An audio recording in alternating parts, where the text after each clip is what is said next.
Assalamu alaikum. My name is Rajda Kaya and today I am here with my fellow peers and representatives from Australian International Academy.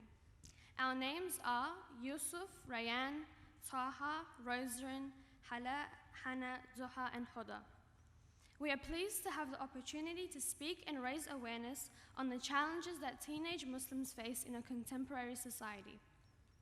We are here today to represent the youth of Australia and be a voice for one of the fastest growing religious groups, Islam. Before we begin, I would like to acknowledge the traditional custodians of the land, the Darug people of the Darug Nation, and pay my respects to the elders past, present, and recognize that this land is, was, and always will be Aboriginal land.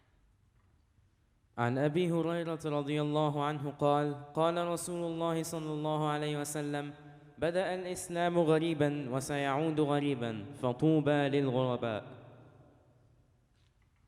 The Prophet ﷺ said, Islam began as something strange and revert to being something strange. So glad tidings to the strangers. We must listen to the struggles and the issues that the Muslim youth is facing in this contemporary society. In Australia, Islam stands as the second largest religion, with its adherents steadily increasing each year, currently by 3.2%.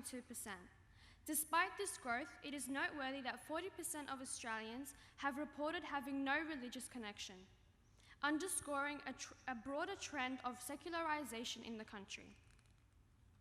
The youth face many challenges in this day and age, particularly in a world where worldly temptations exert a strong pull. It may be difficult and exceedingly demanding at times to maintain yourself in a forever changing society. The pressure that is being put onto the youth from society may cause teenagers to question their religion and follow the beliefs of secularization as it may seem easier. In a world where mental health challenges are on the rise amongst the youth, individuals often cling on to the stable things in their life.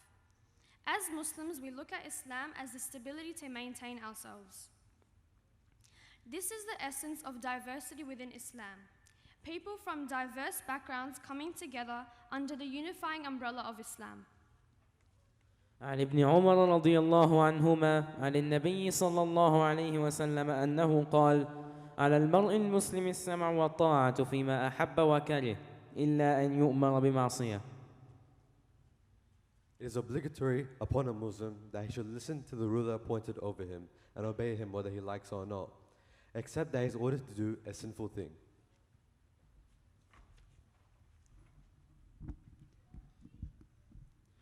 Although Islam may seem relatively new to Australia due to the prevalence of migration from Muslim-majority countries, Islam was a part of Australian history prior to European settlement. The earliest record of Islam in Australia dates back to the late 17th century when the Macassar people, who were Muslims, arrived in northern Australia in search of sea cucumber, which was highly prized in Asian markets at the time. The Macassans shared many interactions with the indigenous Australian people, even exchanging goods, services and seafaring techniques. Another example is the Afghan Cameleers of the late 19th and early 20th centuries.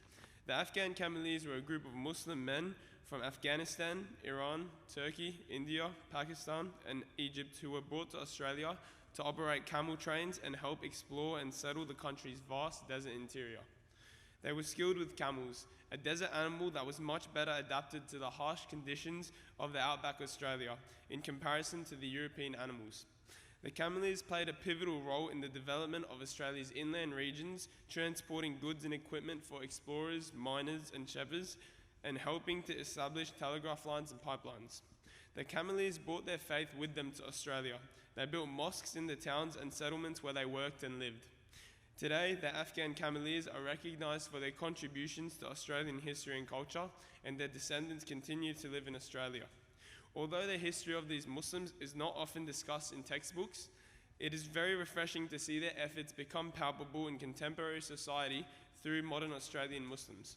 Muslims are a significant part of this country's Australian Indigenous history and early establishment, so no one can deny the deeply rooted and diverse history of Islam in this nation.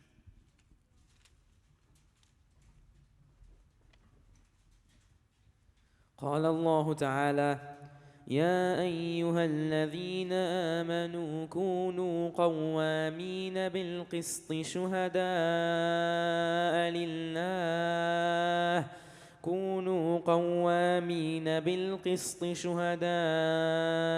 لله ولو على أنفسكم أو الوالدين والأقربين.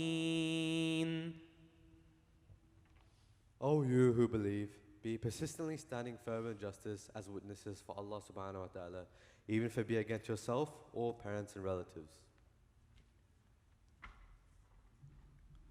Today, I want to talk about something very important to all of us in Australia, the value of fair go. It means treating everyone fairly no matter where they're from or what they believe in. Australia is a diverse place with people from all over the world, including Muslims.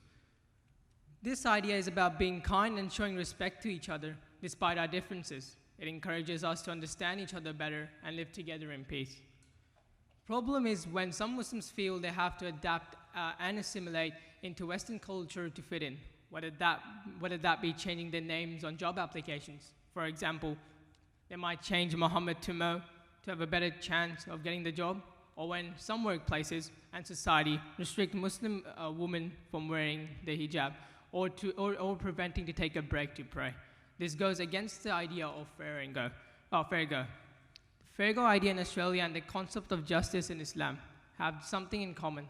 They both believe in fairness, equality, helping others and being fair to everyone, no matter where they're from or what they believe. Both want to make sure everyone has the same chances and that we treat everyone nicely. Even though these ideas come from different places, they both want a world that's fair and kind.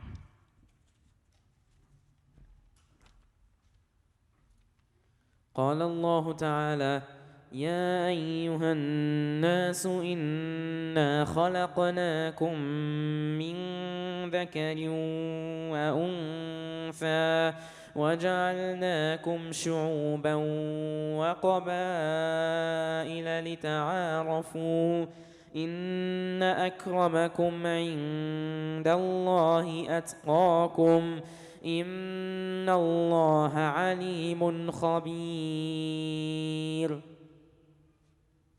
O humanity, indeed, we created you from a male and a female, and made you into peoples and tribes so that you may get to know one another. Surely, the most noble of you in the eyes of Allah subhanahu wa ta'ala is most righteous among you. Allah subhanahu wa ta'ala is truly all-knowing, all-aware.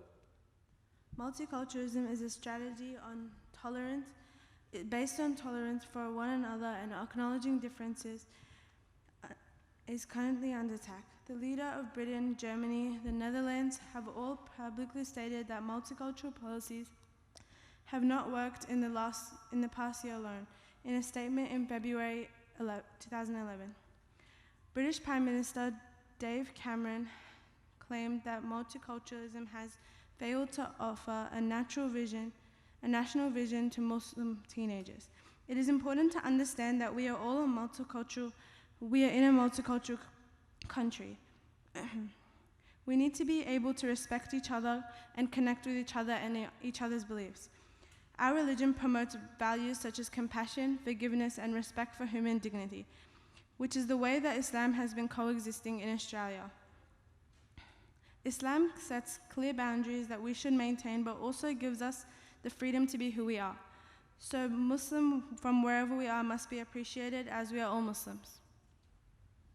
قال الله تعالى: ادع إلى سبيل ربك بالحكمة والموعظة الحسنة وجادلهم بالتي هي أحسن إن ربك هو أعلم بمن ضل عن سبيله وهو أعلم بالمهتدين.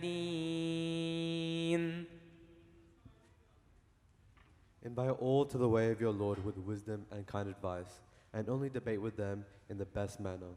Surely your Lord alone knows best who has strayed from his way and who is rightly guided. So, while we're talking about the challenges which Muslim teenagers encounter, we should also acknowledge the perception which many non-Muslims have about our religion. I'm sure most of us have seen examples online of how people portray Islam through a false view, either because of their lack of knowledge towards our religion or personal biases. With over 250,000 articles reporting negative views of Islam, these perceptions can potentially increase the spread of Islamophobia. This leads to some of the Muslim youth being scared to practice their religion in fear of rejection or persecution. But we can prevent this and ensure that most non-Muslims understand our religion and values. Muslims who are prepared and motivated to interact with the community and other faiths and reinforce correct Islamic values and principles, including peace and fairness, can help ensure this. How, may you ask? Well, primarily through interacting with the wider community and people of other faiths. Taking lessons from our Prophet Muhammad sallallahu alaihi wasallam and his peaceful dealings. It ensures that non-Muslims have a correct perception of our religion. Ensuring to have sound interactions with those of other faiths is one important strategy, for we not only live in an Islamic community where we're all aware of one another's practices, but also in the beautiful, diverse, multi-ethnic community of Australia. This could be through acts of kindness, charity events, or multicultural conventions. This not only ensures that we're able to interact with multiple faiths and gain a more educated understanding of one another's beliefs, but that society has a correct perception of Islam. Thank you. قال رسول الله صلى الله عليه وسلم والله في عون العبد ما كان العبد في عون أخيه. Abu Hurairah reported the Prophet sallallahu alaihi wasallam as saying, Allah will remain in the aid of a servant so long as the servant remains in the aid of his brother.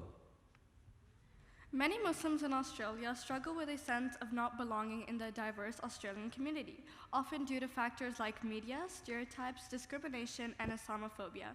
These experiences can impact their identity and connection to society and community. However, many Muslims are actively working towards a greater understanding and inclusion, recognizing that a diverse Australia is a great strength. I'm talking about community outreach. I want to show you that when people come together despite their differences, we all can make a difference in society and play a role in making this world a better place bit by bit. Overcoming stereotypes about Muslim women, it is vital for a more inclusive society. These stereotypes often misrepresent them as oppressed and lacking agency, when in reality, Muslim women are diverse and accomplished individuals excelling in various fields. And not to mention, they're always ready to provide a helping hand, just as they did in the 2020 bushfires cause. In the face of devastating bushfires that engulfed the Australian community in 2020, the Muslim community stepped forward as the first responders. The women of the Australian Islamic Centre felt a deep sense of obligation to aid their neighbours in need, and as the fires raged all around them, they didn't hesitate to help. This group of dedicated individuals filled 5 trucks with donated goods and rallied their community to raise $1,500 in less than 48 hours. And their actions not only provided immediate relief, but also served as a beacon of hope and compassion in the midst of adversity. The Islamic Forum for Australian Muslim, which we all know today as IFAM, a non-profit Islamic organization here in Australia, has been dedicated to fostering a community that lives in accordance with Islamic values and principles. IFAM seeks to promote the Islamic way of life in all aspects of life, emphasizing compassion, generosity, and unity. IFAM has also partnered with Charity Australia International, an organization tirelessly working to uplift society and assist those in need. Together, they exemplify the spirit of humanitarianism and community service that transcends religious and cultural boundaries. Furthermore, in a world where hate crimes and acts of intolerance sadly persist, it is heartening to know that Muslim groups have stood up against injustice. They rallied to raise hundreds of thousands of dollars to help Pittsburgh Tree of Life Synagogue recover after a tragic shooting that claimed the lives of 11 people. This is a testament of power of solidarity and rejection of hatred and violence.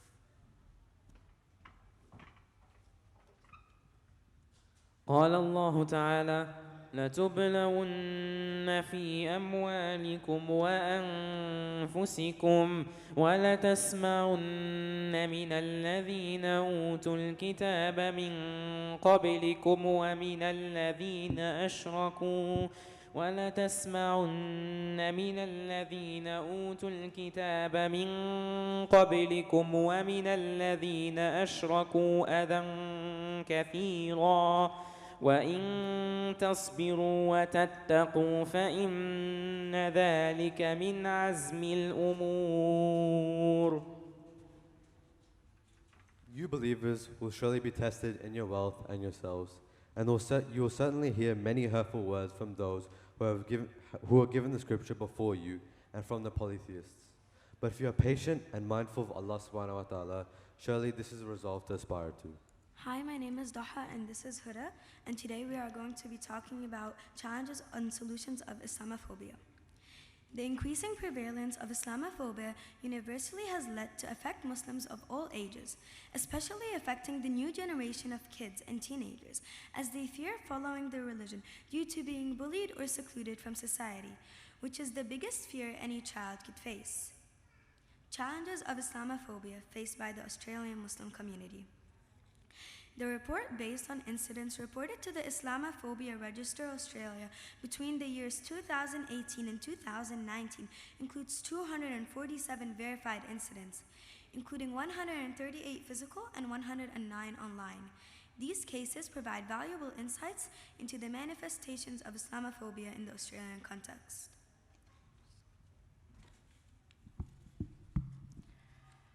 The abuse Muslims endure is concentrated on the false notion that Muslims are known as terrorists. And this isn't only being seen in Australia, but is in fact experienced by Muslims all around the world, showing how Islamophobia remains a concerning issue around the globe.